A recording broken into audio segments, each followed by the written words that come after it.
Just waiting for the go-ahead.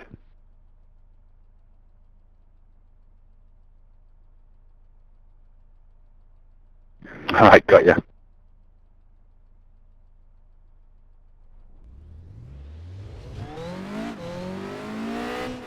I'll take this a bit slower than I did before.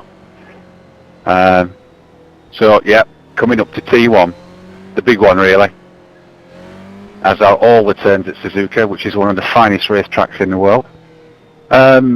Best thing to think about for T1, of course, is how you're going to turn into it, and then when you're going to brake.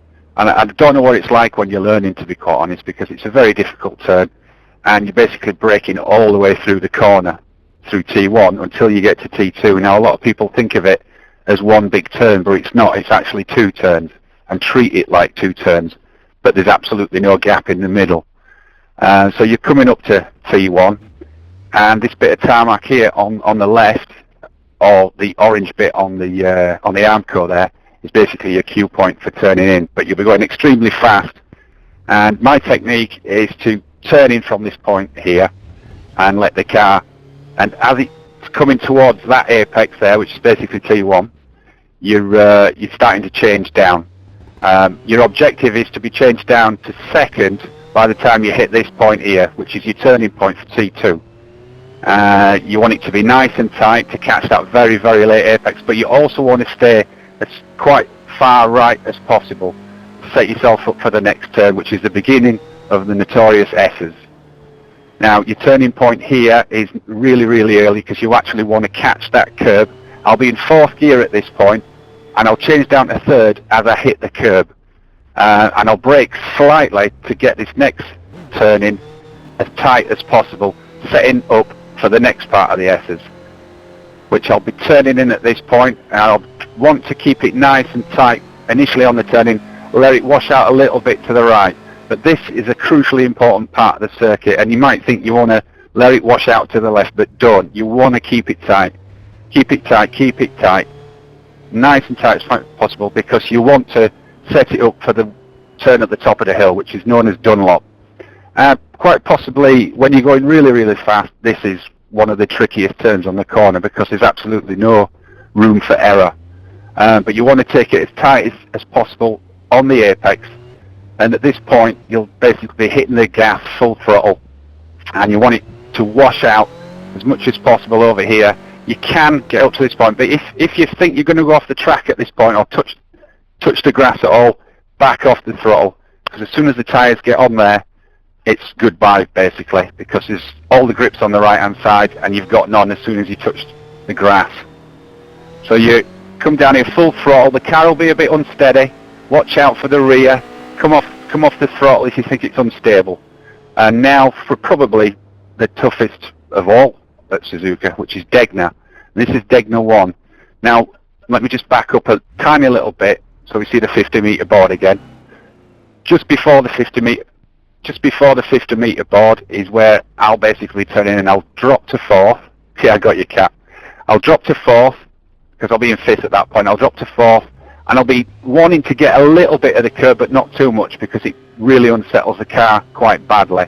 And you'll naturally drift across here, but it's an extremely tricky moment on the track.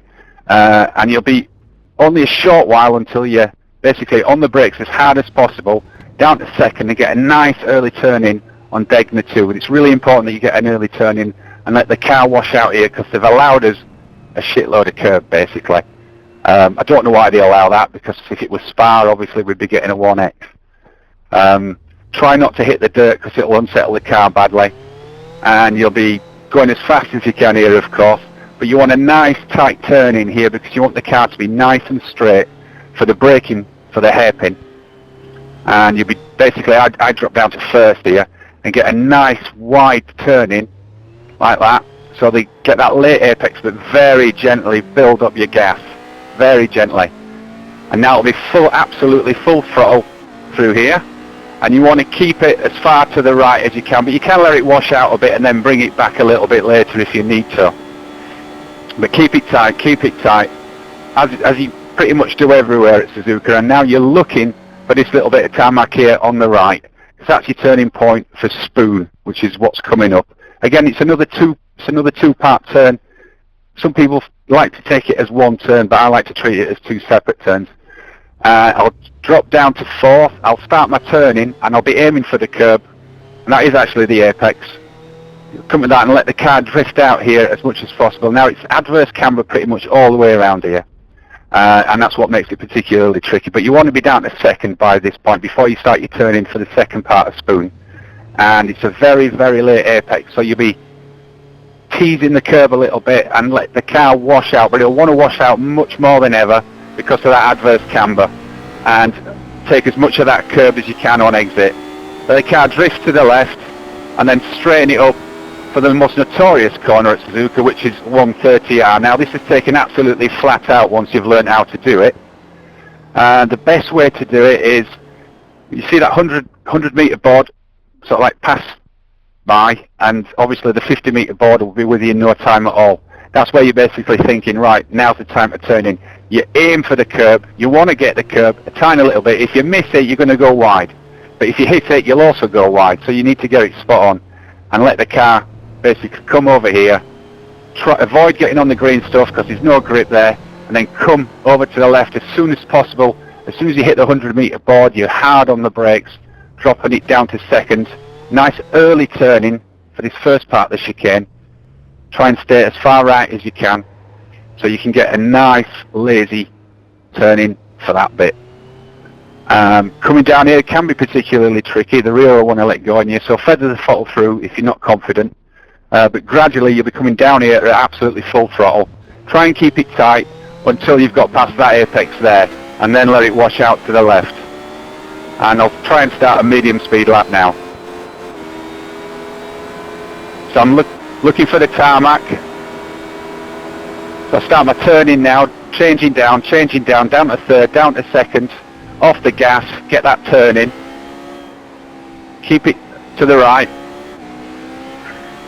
Up to fourth, turning a bit late there, but you should turn in nice and early. Keep it tight, and come over to the right so you get a nice turn in there. Let it go over there a little bit, but on the brakes a little bit if you think you're going to go wide.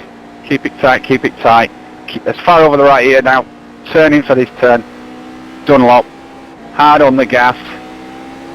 The car will want to throw you off the track. Drop to fourth. Turn in. Drop to second. Nice early turn in. Over on the dirty stuff. Now I want to keep it tight here.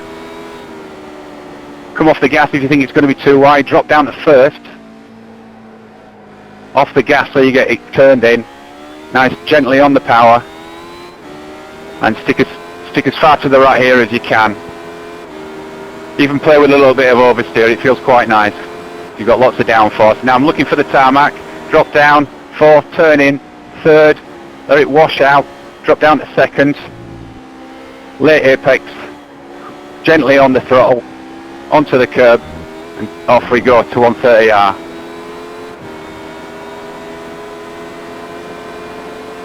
Okay, I'm thinking of the 100 metre board, because as soon as I see that I'll be at the 50 and I'll be turning in. Little bit of curb, let it wash out here, straight over to the left, 100 metre board, hard on the brakes, down to second. You can catch a little bit of curb there, but it will unsettle the car, and off you go for another lap. I'll try and do a relatively fast one now, but it'll be nothing special.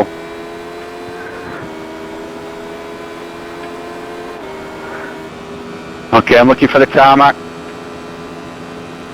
There it is, turning fourth, third, second. See, I could take a little bit of curb there, but not too much. If you touch the green, you're off. Turning nice and early. Brake a little, keep it tight.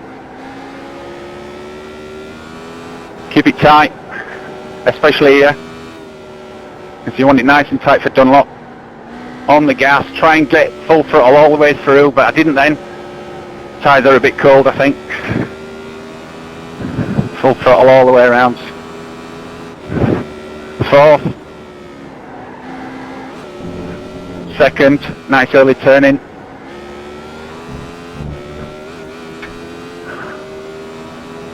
Try and keep it on the right.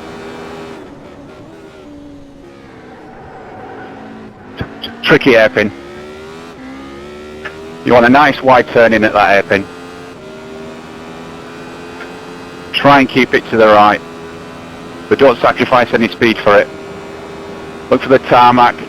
5th, 4th, turn in 3rd, brake 2nd.